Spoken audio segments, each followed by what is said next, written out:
Welcome to the AG45 Soul Aligned Strategy Podcast, where business meets purpose, growth feels good, and results meet enjoyment. Hosted by Katherine Breuss, CEO and founder of AG45, this show is built on 30 years of hands-on experience across 4 countries, 3 businesses, and 1 incredible life raising 4 children. Katherine brings a rare whole-person perspective to business, strategy, and leadership. This podcast is for business owners ready to stop spinning, start aligning, and build a business that delivers real value while creating a life that actually feels like yours. At the end of the day, you are the engine behind it all. And when you're clear and aligned, everything moves with purpose. It starts with you. Let's dive in. Welcome, everyone, to the AG45 Soul Aligned Strategy Podcast. I want to welcome Ann Marie Arvoy to our episode today. I'm really excited to have Ann Marie on.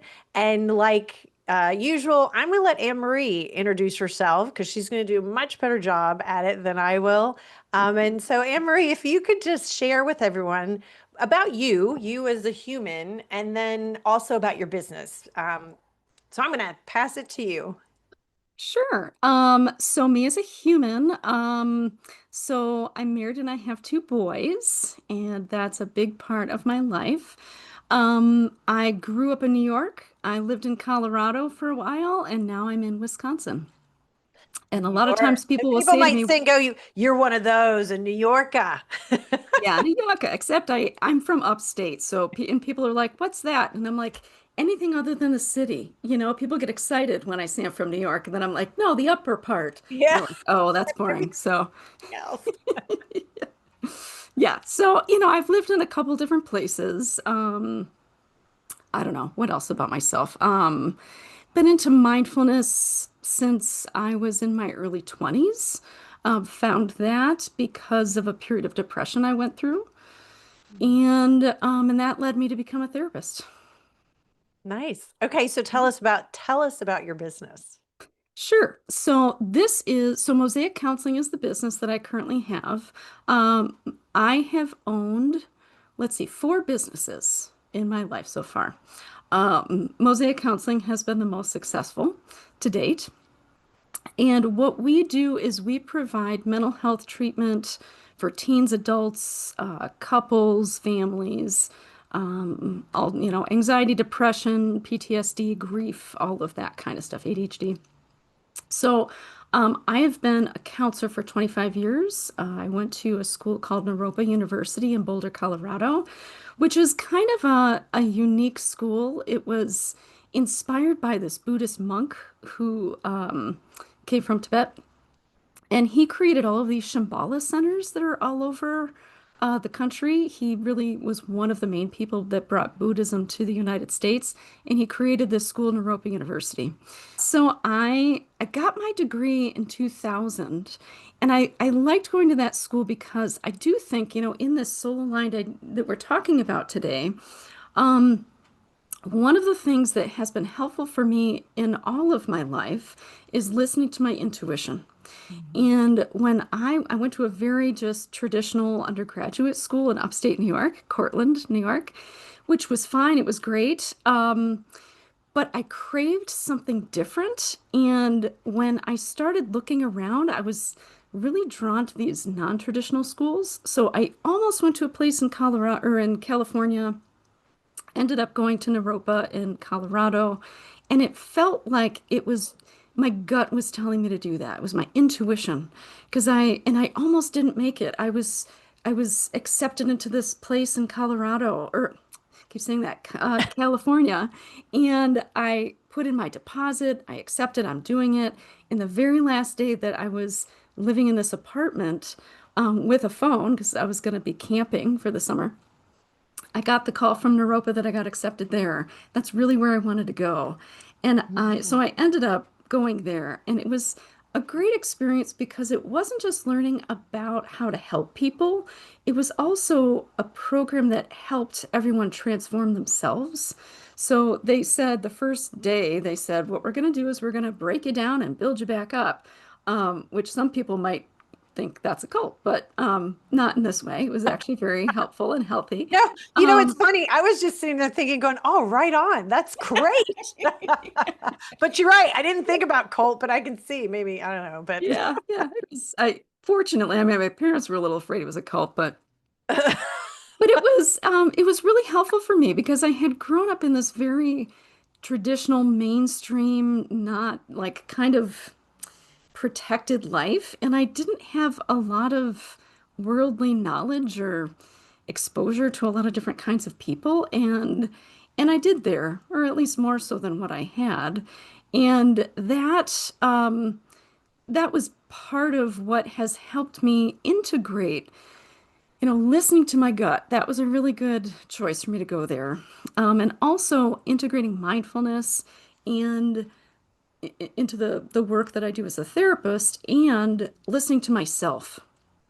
Because I think it's so easy for us to go about life or to be a therapist or whatever we're doing and not listen to that little voice that oh, might say, go here, don't go there. And not mhm. that I always get it right. I'm still learning and growing at that. But it's one of the things that I think has helped me be successful at being a therapist. And I also think it's something that has helped me become to the point of success that I'm at right now as a business owner, that I listen to that. And um I also really try to learn from my mistakes. And mindfulness has helped me with that. I do my best not to judge myself or put myself down or beat myself up. Of course, I do sometimes. But I also work really hard just to acknowledge what happened. And, we all do things. But the best thing you could do is learn from them. 100%. Yes, I love it. Um, so Emery, Yeah. it's funny though. You kept saying Colorado. I was kind of giggling. I was like, even your soul now didn't want you to go to California. You can't even say it. I've never been there. Yeah.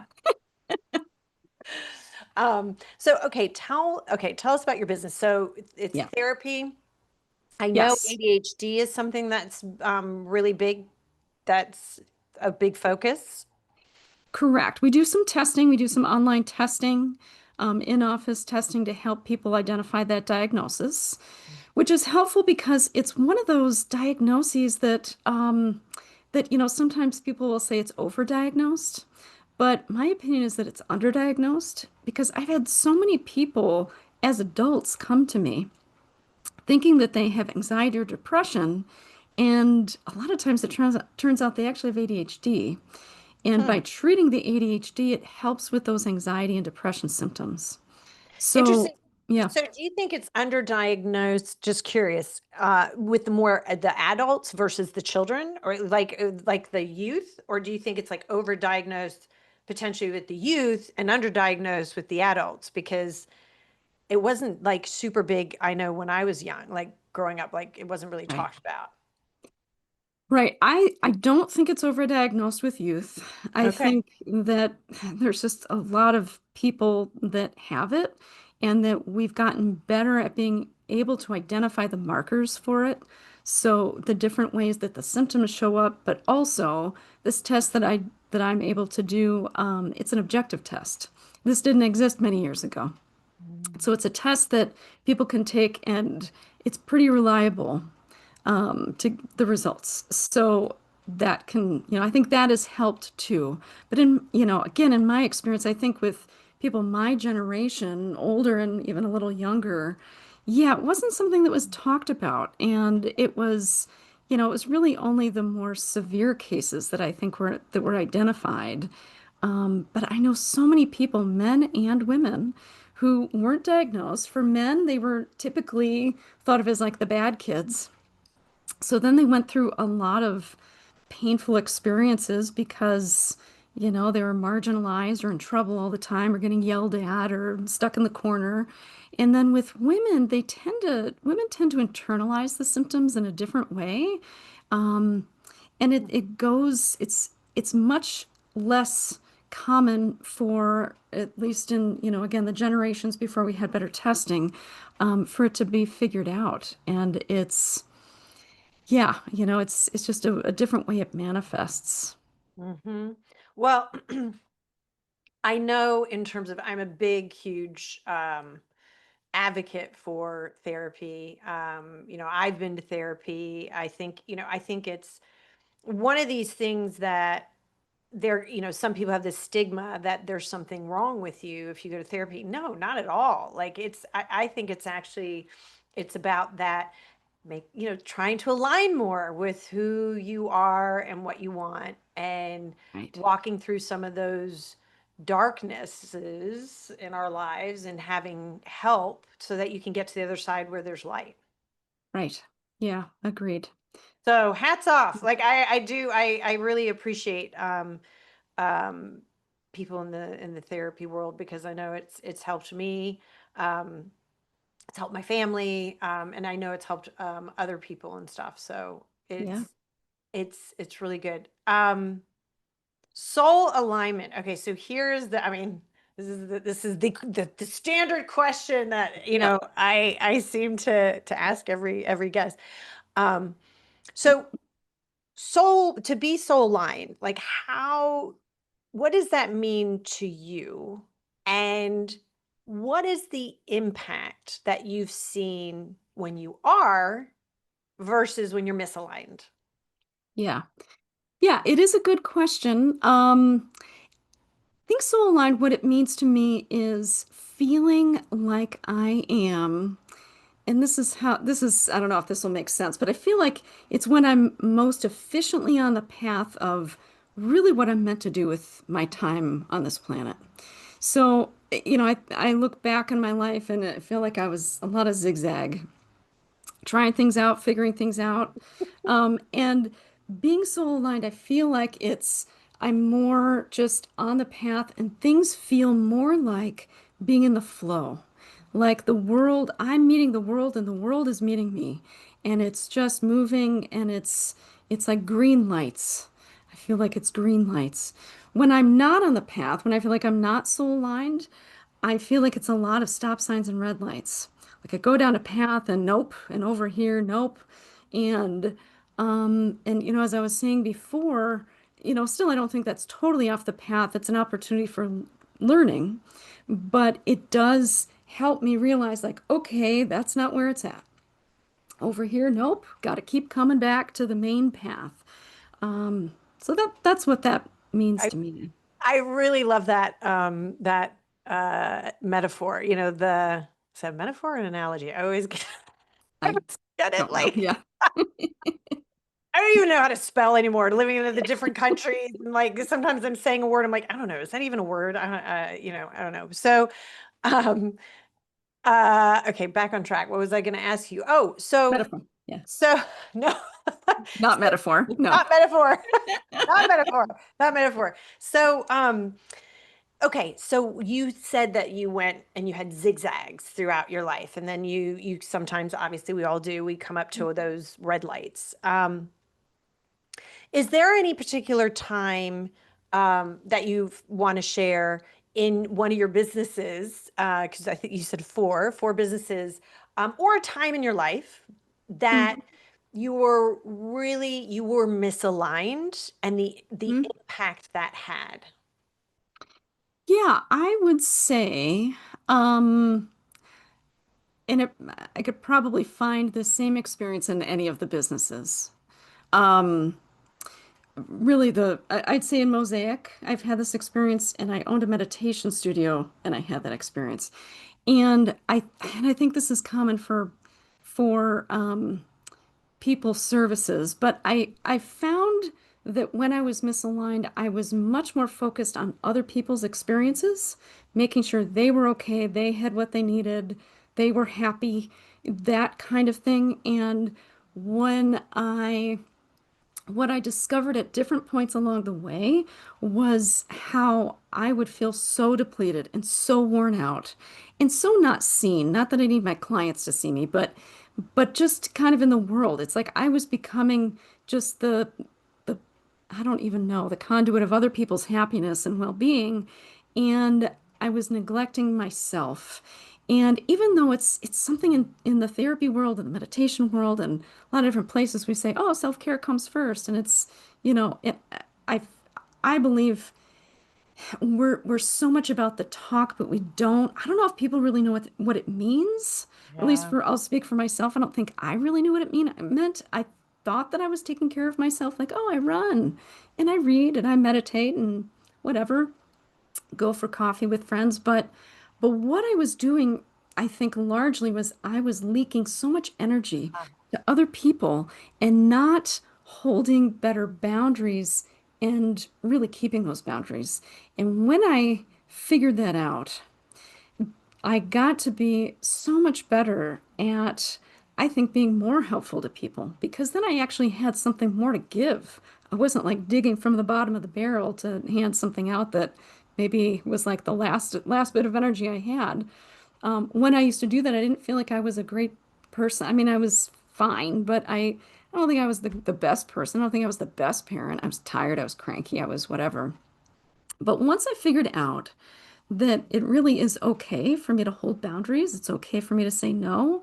It's okay for somebody to be upset with me that I didn't want to do something they wanted me to do and stick with that. It's okay.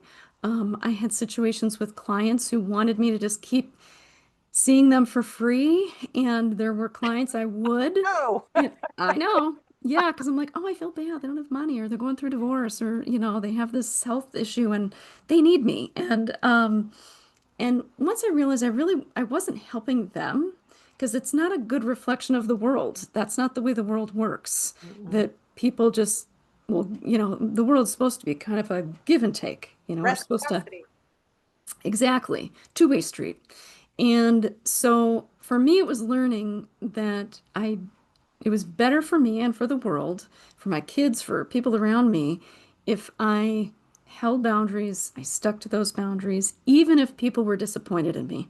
So I Mm. also had to learn to tolerate that, which I think growing up, I don't think I ever got that message. I didn't get that memo of like, this is how you deal with people being disappointed. No, the memo I got was, well, you figure it out and you don't disappoint them. You do what they tell you. And it's interesting too, because I also think that's very generational in terms of like the baby boomer, our parents, that generation, and then, the Gen X, like what we were taught as Gen Xers of what is like appropriate versus isn't. And it was a little bit more prescriptive in terms of what, how you should show up as a woman or how you should be showing up as a man. And not to say that isn't going on even today, but I do think it's less for sure. Um, but I agree with you in terms of the service industry or the helping industry or therapy and all that, that you tend to find people in that role, in that field. And I do think many of them, I know I was there, really struggle with the boundary, and giving too much and leaking out, because I loved it when you were talking, man, I did. I loved it when you were talking about how you'd feel drained at the end of the day and you felt like your energy was leaking. And that reminded me of like the business that I ran in Singapore, successful business. But I would come home and I would feel like I had the flu at the end of the day. I Mhm. just feel achy and sick. And Mhm. a mentor of mine said to me, he's like, you are giving your energy away, and you are taking everyone else's energy on. Yeah. It's like, Yeah. stop that, and Right.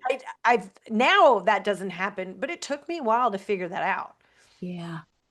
Yeah. And it's something I think that's hard to know how to. It's like riding a bike. You can talk about, well, you pedal and you hold it up and you try to go a certain speed to keep it going. But until you do it, it's hard to really know how to do that, Mm. you know? Yeah. Well, one of the things that, we say here at AG 45, when it's about being soul aligned, it's, that first step is really knowing who you are, and not who you are with regards to the roles in your life, but who you are intrinsically. And so you had also mentioned intuition and going with your gut, which again, if you aren't quiet or trusting who you are enough, you're not going to be able to hear it. You're not going to be able to hear that intuition. So would you say, so when you would go up against the red lights, at those times in your life. Would you say that you were also ignoring your intuition at that time, or like what, whatever was trying to tell you and you were going the other way and it just kept red light because it's like, nope. Yeah, yes, I think that, as I think back on those, on a number of moments, that it was the intuition saying, don't do it. But then my head would be like, well, it'll be okay. Like I think of people that I hired and how like something inside me was like, oh, it's not a good idea. Here's a red flag. Here's a red flag. And I'm like, well, but they bring this to the team. I'd like let my head talk my intuition out of it. And then, what happened? My intuition was right. And Mhm. so it became, yeah, one of those learning points. It's like, okay, we're not doing that anymore. Like it's okay, So, yes. Now, there are some people who say that they get to this, some people say they're more wise when they're older, um, and they feel a little bit more aligned. Some, not all, some people say that. And they attribute that, or they think that it correlates with the fact that they're just older, like, oh, when you get older, you may not care enough, or with wisdom, with age comes wisdom or whatever, whatnot. Do you think that a young you, if you knew what you knew today, or anybody who's young out there and listening, that they can get to this alignment, this soul alignment and wisdom and listening to intuition before they hit 50? Yeah, I do. I think that for me, along my path, I did have some resources. Going to Naropa was a great one for me, but I also didn't have a lot of coaching on how to and conversation around this. So it took me a while. I had to just learn it because I wanted to learn it. I think I was meant to learn this. But I do think for younger people, with the right people around them, Hmm. that yeah, of course. Yes, I think my younger me, because I've always been curious and I've always wanted to grow and change and evolve and all those kind of cool things. I wanted that when I was younger. I just didn't have the coaching. I didn't have the help. If I Yeah. had my older me, my current me to go back in time and help that one, oh man, we'd be a power team. I know. Oh my God. I would say the same thing about me. Like you're speaking my language, sister. I love it. I absolutely love it. So, um, okay, business. Yes. So I'm gonna go into that mode for a moment. So, we talk about soul line strategy and that it starts with you, and it's really connecting to who you are, and aligning to who you are and what you want. And then it's connecting it and aligning it to business. That's all well and good. That is like, for me, it's like you got it. Like everybody, even if you're not a business owner, this is so important. Um, and that helps you to enjoy the journey, helps you listen to intuition, like you said, and to hit more green lights than like going up to all the red lights. And that's really annoying. I know, like, have you ever been driving and it's like every light you hit, you're like, oh my God. And it's usually when you're running late. Right, It's like the exactly. universe is like, you need to Oh, be a yeah. little bit more punctual or better with your time management. Anyway, so I'm, squirrel. I just digressed onto I something else. do it all the time. And now I lost my train of thought. Lost our train of thought. So, soul aligned is well, very important. But then there's this other piece, because I do see entrepreneurs and business owners. Some of them are very soul aligned, very, like, oh, I'm meant to do this and I'm very happy. But the results and the strategy side, the actual practicality of implementing and doing it and getting those results you want, there's a disconnect. So it's like I keep saying, it's like two sides of the coin. You got to have the soul alignment, and then you got to have the strategy. Yeah. So for you as a business owner, what is the I'm sure there's a lot, but if there was one thing that really helped you to be more strategic in running the business, getting the results, what would that be? Yeah, what comes to my mind is that I think for me, I needed to just simply accept the fact that we live on this planet. We need money to live and be comfortable enough and all of that. Because previously, like I said, I'd see people for free because they need help. And, I'd had this meditation studio and, you know, that was a business where I think people were like, "Oh, is it donation?" I'm like, "No, I still have to pay rent." And they'd be like, "Oh, okay." It's like I was so aligned, but I couldn't get money to pay for it. So I think that, yeah, now I kind of lost my train of thought. But Squirrel.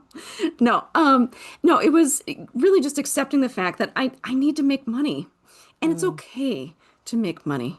And I think I had to move out of this realm of thinking that I had, and even sometimes I find myself saying things that are in this realm that, oh, people with money, you know how they are, like negative things about people that have money. So I've had to challenge some of that thinking and and just let it be okay to have some money. I'm not a million, I'm not super wealthy person, but it's okay to have some money. It's okay to have 100%. wealth. It doesn't go against that soulful way of having a business. And in fact, because if you don't, we live in this world and I live in this country where we need money to pay for things and without the business, you really can't do the soul aligned stuff very well. Like No, I ended up selling my meditation business and thank God I did. I was able to. It's like it just wasn't working. So the simple thing for me is just, yeah, I had to accept. I mean, this is the world we live in, and it's okay. It's okay to make money. It's okay to want to make money. and I love that. I do hear people, and particularly in the service and the helping industry, of having that stuck, Yeah.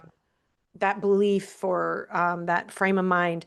And so part of me even hears that yes, you may have been soul aligned, but not truly fully soul aligned because it was that stop. You're hitting red light, red light, red light. And so it's having to just shift the mindset, which is also very strategic, by the way. Like everyone out there, it starts there with the mind. And so by a shift of just how you think about it, can actually just opens up like Yeah. how you operate, how you're showing up, everything. I mean, it's so funny to me, Amory, when I moved back to the US and the US compared to other countries, networking is like I mean, it's great. Like I'm not poo-pooing it, but I mean it is huge. People don't network like this. Like, well, at least not in the countries I've been to, the way that people in American network, which is fantastic because it's great meeting people and it's great in terms of people helping each other out and that whole kind of connect the dots. But one thing that drives me nuts, and I'm sorry for any of those listening if you do this, I'm just going to apologize, in advance. Don't hate me. But I keep hearing people say to me, and I'm like, oh, what are you here for? Whatever. I'm just here to meet people. Oh, really? Like, yeah, no, I don't need to sell or I don't need to do anything. It's just about meeting people and building relationships. And I just sit and kind of go, oh my God, can we please, everybody, let's stop bullshitting everybody. Hmm. Everyone is out there. You're not out there you're ultimately out there to Yeah. build something. So I'm kind Yeah. of like going, Yeah. why are we trying to dress this up in a boat? Yes, you're building relationships and you're meeting people, and that's awesome. But Hmm. you also have something to sell. Like if you don't, like why do Yeah. you keep coming to these business events? I don't know. That's Yeah. like Yeah. Right. That there can be almost this collectively, this inherent like guilt or shame around wanting to succeed and having yes, something that's really profitable and big. And Yeah, Yeah. it's And just going, hey, I'm here because I've got this business and I'd love to meet other people. I'd love to help you too. But this whole thing, I'm just out here to help people. Oh, stop it. yeah, right. I know. Yeah, it's not very honest. I Right? don't feel like, I don't know, maybe some people it is, and I may get absolutely just like hammered now for like saying this. Well, but I think it's just it's, one of the laws of the universe. It's like you give and take. It's like nobody does something for no reason. Yeah. And maybe the currency is you get to feel good, but that doesn't pay your electric bill eventually. No. So, yeah, I think we can give ourselves permission to be okay with wanting to succeed and wanting to be profitable and wanting to be wealthy if that's how it and wealth of course can be measured in a lot of different ways. But that's okay. We can give ourselves permission for that. It is. I really, really like that. It's okay to give ourselves permission to be wealthy. Yeah. Yeah. Um, hey, I'm there. I'm with you on that one. So, in terms of what do you think is like when you think about your business and where you want it to go? What do you envision? I mean, do you have any kind of dreams or? I do. I think so in the mental health world, I think that I think it's pretty good. I think our mental health system is pretty good. Um, I also think there's a lot of gaps in our mental health system, and I see an arena for, and it already exists, but this is one of the things I want to do is to do more of educating people about mental health and about when kind of, it'd be like self-help, but there's so much out there that's available to people, and most people have no idea or they don't know what to do with it.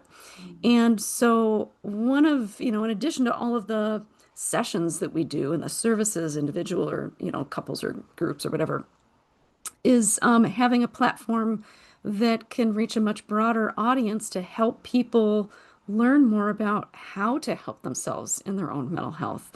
Because as you were insinuating before, it's not just for a small little group of people that are mentally ill.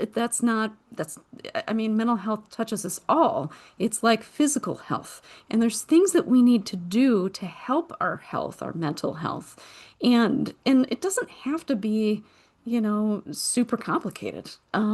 Even just knowing, like, the perspective shift, like that's something that can be pretty simple, if people know how to do that, or if they know how to recognize negative thoughts, or they know how to feel their intuition, or they know how to sleep better. There's a lot of things that I think people could benefit from understanding and knowing that would 100%. enhance therapy, might accelerate therapy for people, might prevent a lot of people's need for more services down the road. If, so It's that that's, preventative. I mean, it can be even that preventative health and like so I really like that you brought that up because not all therapy is like you're sitting with a therapist and they're like, okay, let's go back to when you were one. What do you yeah. remember? So what happened with mom? Yeah. Yeah, I know. So no, it's Some of like it is, of course, but right, we don't always have to go, dredge up everything from the past. I mean, sometimes we need to if there's a trauma or there's, some stuck thing. That's where therapy is so helpful on that one-to-one because that you can't just that no, you need help with. But there can't just is chat GPT it. right, yeah, exact Gemini. Yeah, but there's so much that could be that people can get, but we also live in a time where there's so much information that people Yeah. so easily get overwhelmed. And Yes. that was part of my inspiration for the meditation studio is people are like, I don't know where to start. I plug in meditation on YouTube and I get 50,000 possibilities. Like I don't even know where to start. But it'd be the same for mental health. There's a lot out there, but it's not all, you know, It's licensed not all or kosher. It's not all good. Like, it's not all good. The quality is all over the place. So Yeah, so that's one of the things that I'm in the process of building up, Nice. and that to me helps me feel more soul aligned. I get so excited about it because Great. I love the idea of teaching things to people on a broader, in a broader way versus, because these are things I teach people all the time one on one, and I find myself like, okay, for the 50th time, and this month I'm teaching you about blah blah blah. Whereas if I just had a course, it would accelerate people. Yeah, I love it. I love it. And you're right in the sense of I mean, we are in the age of information overload, and it is now it's about not having access. It's about what do I access? Like Yeah, what's truth, what's not truth, what is, yeah, who should I be listening to, who should I not? So yep, right. that's that's awesome. Yeah. I love it. Well, Anne Marie, this has been so much fun as Thank always. you. And so Yes. thank you very much for joining us and sharing your thoughts on soul alignment and thoughts on business. Love to have you back. I And love it. thank you. Yeah, thank you. Been fun. Thanks for joining us on the AG45 Soul Aligned Strategy podcast. If you're ready to align your soul with your business, take back your time, and grow with intention, we'd love to connect. Visit accelerategrowth45.com to schedule a call, apply to be a guest, or take the next step toward building a soul-aligned business. At AG45, we believe when business meets value, wealth meets legacy, and time meets freedom, the journey becomes truly enjoyable. Until next time, stay aligned, stay inspired, and keep building your legacy.